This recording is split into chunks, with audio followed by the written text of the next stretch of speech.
Salut à tous et j'espère que vous allez bien. On se retrouve aujourd'hui pour une nouvelle vidéo où on va faire un rendu avec le pack Fractal Rama et Locus Pack. J'ai déjà fait une vidéo sur la chaîne pour présenter ces deux packs, donc c'est une vidéo que vous retrouverez aussi dans la description avec un code de réduction pour tous ceux qui sont intéressés par ce pack. Et aujourd'hui je vais essayer de faire un petit rendu et de vous montrer quelques tips que j'utilise pour avoir ce genre de look qui peut être un petit peu dessin et bande dessinée. Donc on ira peut-être un petit peu plus loin que simplement utiliser les planètes et créer un background. Je vous montrerai 2-3 astuces de post-production voilà, qui peuvent donner ces looks assez sympathiques. C'est un effet un peu récurrent que j'utilise et ça aide à marquer les contours d'une certaine manière, voilà, pour avoir quelque chose voilà, de plus marqué au niveau des bords, et c'est l'effet Toonit de la suite Universe. Donc on va voir un petit peu comment faire tous ces trucs là. Donc on va tout de suite pouvoir commencer en allant dans After Effects. Donc on utilisera aujourd'hui le plugin Element 3D de Video Copilot. Donc tous ceux qui n'ont pas tous les outils nécessaires, vous pouvez quand même regarder cette vidéo à titre instructif, ou vous regardiez bien Squeezie qui joue aux jeux vidéo. Alors pourquoi vous ne regarderiez pas Sylvain Favre en background qui est en train de modéliser une chaussure? Voilà, je ne sais pas, je me pose la question. Et on va tout de suite pouvoir commencer après boire un petit peu d'eau.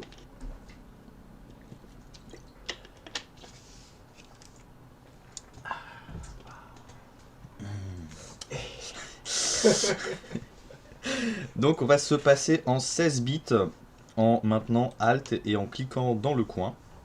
Et je vais créer un nouveau solide en faisant un CTRL N. Je vais appeler ça élément, puisque c'est sur ce solide que je vais appliquer mon effet de vidéo copilot élément. Et pour me repérer, comme je suis quelqu'un qui aime beaucoup se repérer avec des couleurs, je vais mettre une couleur à mon solide qui n'aura totalement pas d'impact sur... Alors là je suis mongol, puisque j'ai créé une nouvelle composition. Donc on fait un CTRL Y et pas un CTRL N pour créer un solide. Excusez-moi, c'est parce que on a un peu trop bu hier, j'en ai un petit peu perdu quelques neurones, donc il risque d'y avoir quelques erreurs. Ah, je me mets aussi à l'accent algérien. Voilà, dédicace à tous les Algériens. Donc voilà, vous CTRL Y pour créer un nouveau solide et vous l'appelez élément. J'espère que la suite de ce tuto sera quand même un peu plus cool. Non, je rigole, c'est très cool. Et on va aller chercher notre plugin élément de vidéo copilot. Et une fois que je clique dessus, je vais aller cliquer sur Scene Setup. Avant de cliquer sur Scene Setup, je peux aussi me créer une caméra. C'est bien de créer une caméra. Donc je vais prendre un angle un petit peu plus grand en prenant un 50 mm et je vais cliquer sur OK. Maintenant, je vais aller dans éléments et je vais cliquer du coup sur Scene Setup. Si vous avez Fractal Rama et Locus Pack, ils apparaissent dans votre librairie. Donc un simple clic dessus vous permet d'avoir accès aux différentes planètes, aux astéroïdes et aux débris, ou encore aux... je sais même pas comment ça s'appelle. Aux trucs de l'espace. Voilà. Si vous aimez l'espace, laissez-moi en commentaire. Des nébuleuses, voilà. Je m'en souviens. Donc on va prendre cette planète, Calcida. Mais voilà, elle s'en tire bien quand même, parce qu'elle se soigne. Maintenant c'est possible de se soigner.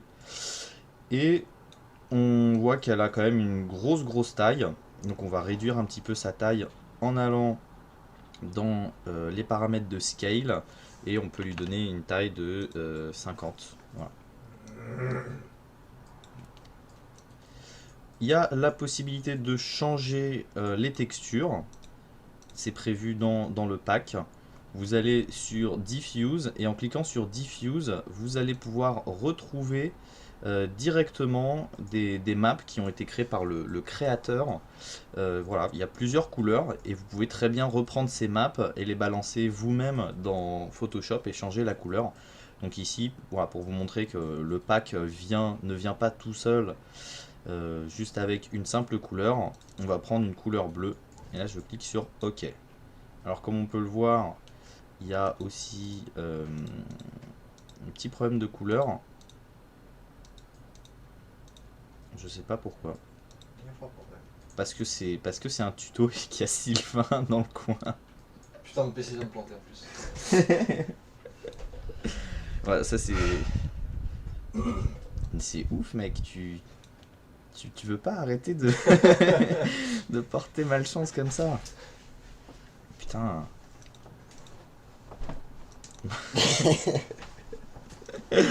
Bon, on va remettre le verre et puis on va faire avec.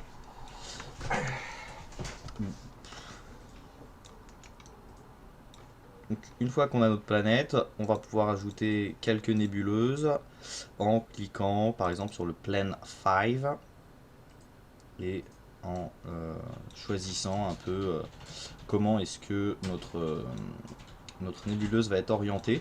Donc je peux cliquer ici pour lui faire une rotation et je vais prendre une nébuleuse qui va être un peu plus en background. Voilà. Donc là on aura cette espèce d'effet. On peut la grossir avec la scale. Voilà, donc je peux la grossir un peu sur les axes. Donc je vais la déplacer un peu derrière la planète. Et ça donne une impression de profondeur plutôt sympa. Pour colorer mon plane, je vais aller ici. Et je vais aller dans illumination. Alors dans les paramètres d'illumination, ici, lui donner une couleur. Je vais essayer de prendre quelque chose d'assez vert en allant vers les jaunes pour que ça se rapproche un peu de l'ambiance qu'on a. Voilà. Bien évidemment, on utilisera divers effets, des glows et plein d'autres petites techniques pour rendre le tout un peu plus attrayant. Alors on peut aller très très loin en rajoutant encore des débris. Voilà, pour se créer un univers plus complexe. Voilà, donc là on va avoir des petits débris qui vont voler, ça va être sympa pour l'impression de profondeur qu'on peut avoir. Donc comme je vais juste faire un rendu d'une image, je m'en fiche qu'il y ait un peu de collision et d'intersection, vraiment c'est pas important. Et ici du coup je vais aller sur mes paramètres et dans la diffuse je vais aller chercher la couleur verte. Voilà, acide. Voilà, comme ça on a quelque chose d'un peu plus acide. Et je peux... Alors... Et je peux aussi encore rajouter des plans et tout ça. Donc là ça va être par rapport au temps que vous avez envie de passer pour customiser votre rendu. Voilà, on peut ajouter un plan devant. C'est plutôt cool. Voilà, il faut laisser faire sa belle créativité. On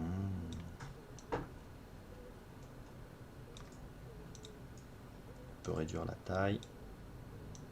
Voilà, donc si vous avez des rendus plutôt sympas avec les packs, n'hésitez pas à les poster dans le groupe Facebook Motion Designers Community, qui est un groupe très sympa de discussion et de partage. Donc vous retrouverez bien évidemment le lien dans la description. Donc, tout simplement, voilà, Motion Designers Community. Et voilà, de très beaux rendus, beaucoup d'entraide et du partage, de l'amour.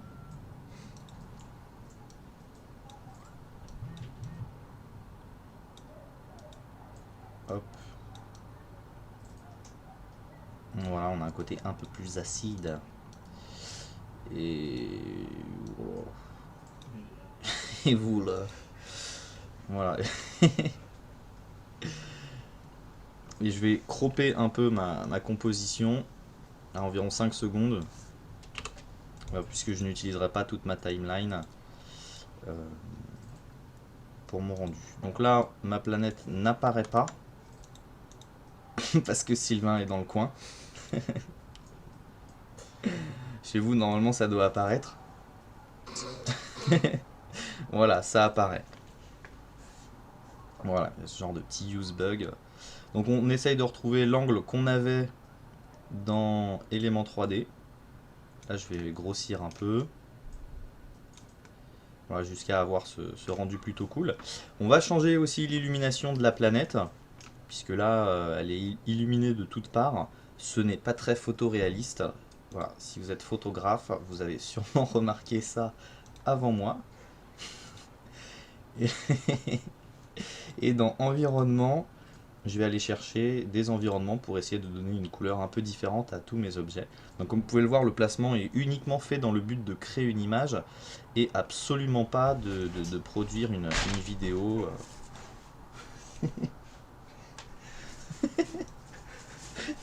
Tu fais quoi?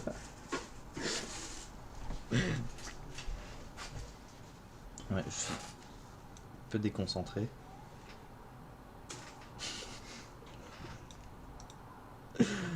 Voilà, donc on essaie de changer un peu l'aspect de notre planète avec les divers HDR qu'on peut avoir.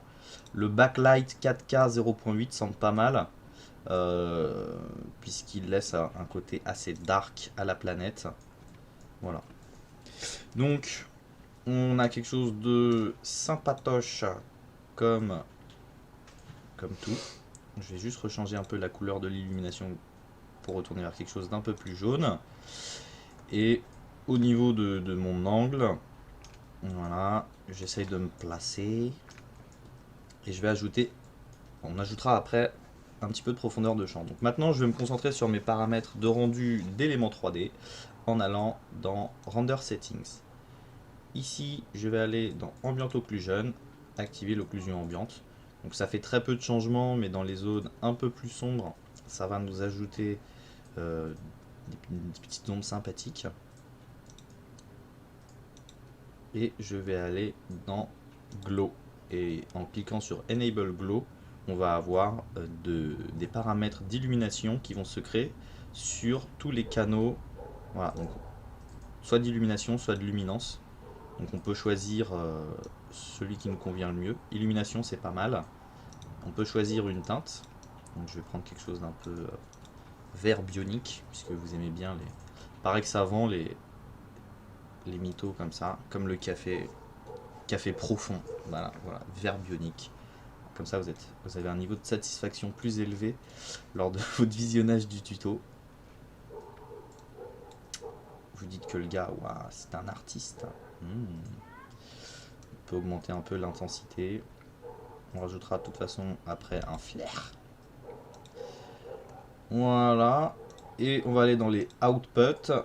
Et on va booster les paramètres pour avoir un plus beau rendu. Donc moi je vais faire ça de manière assez violente puisque j'ai la carte graphique derrière qui peut supporter le tout. Tu te vantes. Ouais, je me vante. Voilà.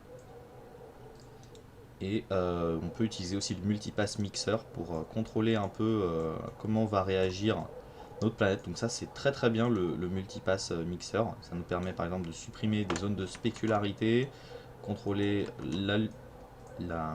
l'éclairage ou encore l'illumination si on veut avoir un glow plus ou moins fort. Ça c'est plutôt pas mal. Et c'est surtout la diffuse que j'ai touché. Donc pour l'instant on a quelque chose de cool. Et je vais aller sur ma caméra, ajouter de la profondeur de champ. Voilà, donc là on voit qu'il y a des zones qui sont floues. Donc on va augmenter un peu l'ouverture pour qu'il y ait plus de flou et on va choisir une distance de mise au point un peu différente. Peut-être autour de 1750. Alors, il faut jouer avec les paramètres afin de trouver quelle est la bonne distance pour avoir une netteté sympathique. Alors, je pense que 1900... Avant, c'était simple à faire ce truc-là. Maintenant qu'il y a le nouveau mode de calcul d'After Effects, c'est vraiment infâme. Parce qu'avant, ça bougeait un petit peu en temps réel. Maintenant, c'est... Ah, c'est l'horreur. C'est vraiment l'horreur. Donc ouais, 1500 c'est pas mal, ça donne la planète nette. Donc là on peut booster comme un malade le niveau de flou pour voir que la planète est nette, le fond est flou et l'astéroïde devant est flou. Donc ça permet de créer cet effet de profondeur qui ajoute du réalisme. Oula, oula. On va fermer ça et ajouter un optical flare. Donc je prends un solide en cliquant sur CTRL Y et je vais prendre un solide noir. Absolument pas par favoritisme envers les solides noirs, mais tout simplement puisqu'on utilisera le mode écran. Hop, je vais cliquer sur Optical Flare, donc il y a un autre plugin de Video Copilot plutôt sympa. Et dans Light, je vais aller en prendre un qui est Charlie, voilà, qui est assez inspirant. Donc dans Motion Graphics, je vais prendre par exemple le Green Goblin. Et dans les paramètres de Lens Texture, je vais ajouter Coarse. Voilà.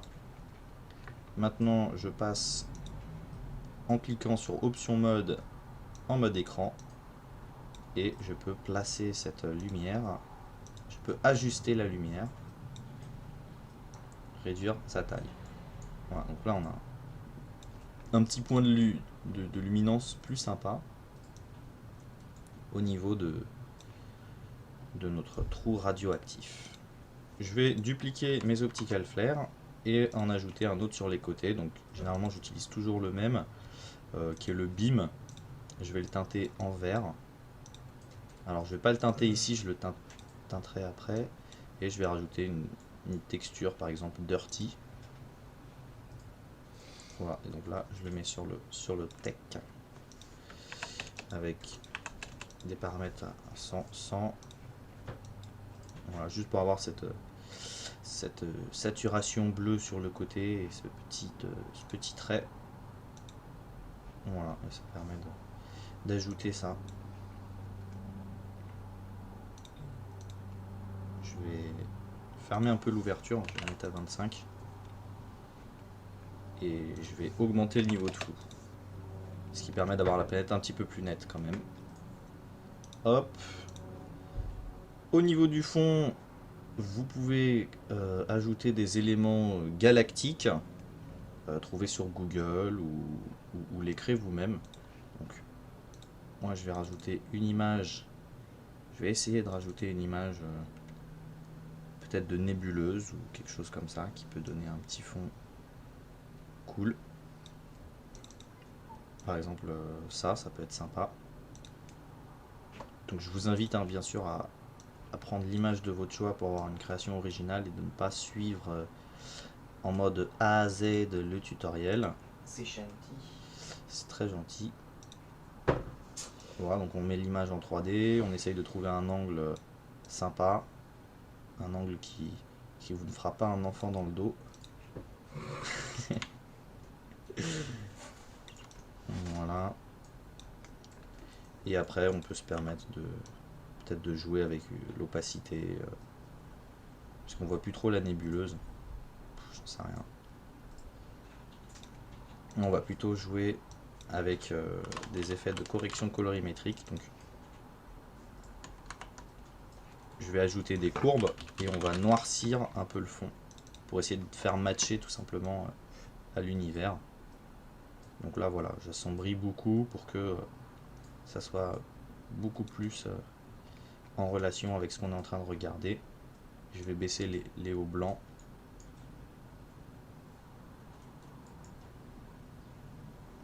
Jusqu'à avoir quelque chose de plus cool. Et je vais flouter un peu le fond, même s'il n'y a pas de vraie profondeur de champ avec de si grands angles. Alors pourquoi je mets teinte? On va aller chercher le flou accéléré. Flou accéléré. Et je mets une intensité à 5. Et là ça fait le taf.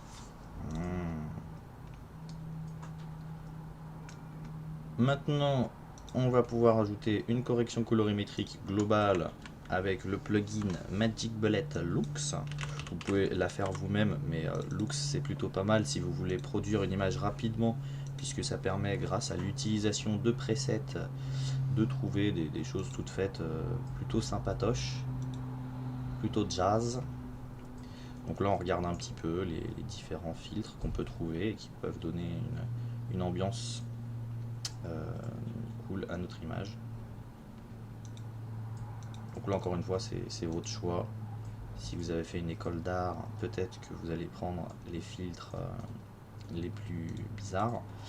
Et si vous avez du goût, peut-être que vous allez prendre des filtres avec un petit peu plus de goût. Voilà, donc je vais prendre le classique Invasion. T'as fait une école? Non. Voilà. Voilà. Et après avoir pris ce filtre avec classique Invasion, je vais ajouter l'effet dont on a parlé tout à l'heure, qui est Toon Hit Studio, qui permet d'ajouter un petit côté image ou peinture à nos images. Et dans les presets ou dans les cartoon presets, je vais prendre, on peut prendre le graphic novel. Donc c'est normalement le courant. Et je vais juste réduire le output process. Donc après je regarde à 50, il est pas trop mal. Il est peut-être même trop marqué, donc je vais peut-être choisir 35. Peut-être choisir 35. Et je vais continuer ma post-production en ajoutant une vignette. Alors, j'ajoute une vignette pour que les bords soient un peu assombris et que l'attention soit recentrée sur notre planète. Voilà. Comme ça, on a un rendu qui est quand même beaucoup plus axé sur l'élément central et ça permet de se séparer de ces zones claires. Donc là, on a de plus en plus quelque chose de sympa que vous allez pouvoir vendre au marché de la création. Et maintenant, on va ajouter des éléments photo artistiques. Donc je vous invite sur vos phases de post-production à ajouter des light leaks, ça rend toujours bien. Donc je vais aller dans... Si vous n'avez pas de light leaks, il y en a énormément de libres, vous téléchargez ça sur internet, vous marquez free light leaks et vous allez tomber sur quantité de banques de données qui vont vous permettre d'ajouter des light leaks.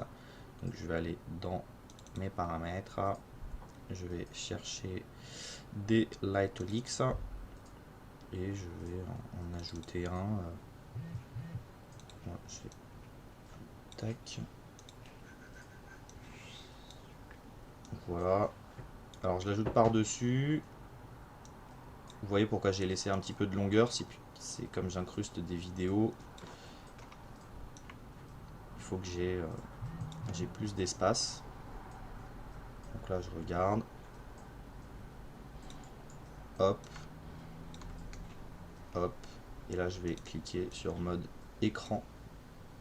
Et ouais, ça rajoute cette teinte bleue sur toute mon image. Alors, on peut regarder ce que ça donne en dessous des filtres. Donc, en dessous du Toonit ou en dessous des filtres pour voir si c'est une valeur ajoutée de le mettre au-dessus ou en dessous. Donc là, on voit que c'est un peu mieux de le mettre au-dessus. Et généralement, je vais rajouter des petites courbes par-dessus, puisque le Lightleaks rééclaire le tout, et une petite vignette. Donc il y aura deux vignettes, mais elles ont toutes les deux leur intérêt. Donc là, sur celle-ci, je vais mettre un radius de 1.1. Et là, sur les courbes, je vais augmenter un peu les bas noirs pour que l'image ne soit pas trop saturée. Je vais baisser les noirs du milieu.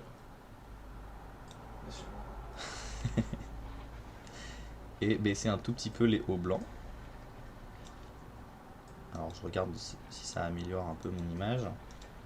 Ouais, ça permet de refaire sortir un peu le contraste. Et là, je vais aller dans les bleus, augmenter les bas bleus pour que mes ombres noires soient un peu plus bleutées et baisser un peu les hauts bleus pour qu'il y ait plus de chaleur dans les zones un peu vertes. Je peux toucher à mon Lightleaks, lui baisser un peu l'opacité en mettant par exemple 70%. Et on a produit une image plutôt sympathique. On peut rajouter peut-être des particules en fond qui peuvent sublimer l'image. Enfin, il y a quantité de choses qu'on peut faire. Ça, c'est à vous de voir si vous trouvez ça réaliste qu'il y ait des particules dans l'espace, alors que absolument pas. Mais rien ne vous empêche de recomposer des particules. Donc je pense qu'on va s'arrêter là pour aujourd'hui. On a produit une image de qualité assez sympathique avec un style assez dessin graphique. Donc pour tous ceux voilà, qui se demandaient un peu comment ce genre de rendu pouvait être fait, bah voilà, c'est en utilisant cette technique tout simplement. Et là, je vais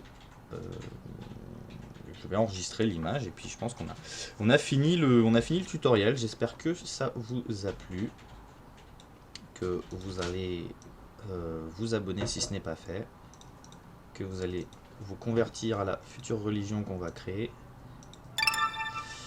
Et voilà, donc vous pouvez vous abonner sur notre Instagram MHSprod. Allez sur les liens qui sont dans la description pour télécharger Fractal Rama et Locus Pack. Donc si vous cliquez sur n'importe quel objet pour ajouter ça à votre panier. Une fois que c'est dans le panier, vous allez sur Checkout. C'est le moment de demander à sa grand-mère de sortir la carte bleue. Et là, vous pouvez rentrer MHSprod 15. Alors c'est pas moi qui choisis le code de réduction. Si vous trouvez ce code de réduction débile, bah, envoyez un message au gars de Video Realm Media. Et en cliquant sur Apply, d'ailleurs c'est grâce à moi qu'il y a le bouton Apply, puisque avant il fallait cliquer sur Entrée et j'ai dû gasser la zone. Et il a rajouté ce bouton Apply.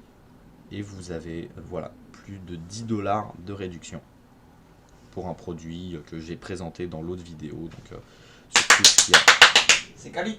Voilà, c'est quali. Et bien évidemment, abonnez-vous abonnez-vous aux partenaires Lil Guy Design, MS Design, C4D débutants et Motion Café pour parfaire votre savoir en termes de 3D.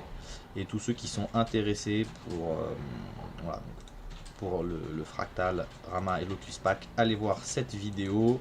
Et vous pouvez aussi nous soutenir. Donc dans toutes les vidéos, il y a un petit lien vers notre tuto.com. Donc tous ceux qui souhaitent se former et contribuer à la chaîne, plutôt que de faire des dons, vous pouvez suivre des formations, donc soit sur Octane Render, soit sur apprendre à réaliser un Ninja Cyborg. Voilà, c'est un moyen de soutenir la chaîne. Pour toutes les vidéos gratuites, on continue d'en faire le plus possible et on essaye de garder au maximum le contenu gratuit, mais ne soyons pas hypocrites. Si on peut gagner de l'argent avec quelque chose qui nous plaît, c'est cool. Voilà, donc c'est le fin mot de cette vidéo et postez vos rendus sur Motion Designers Community. Salut la famille!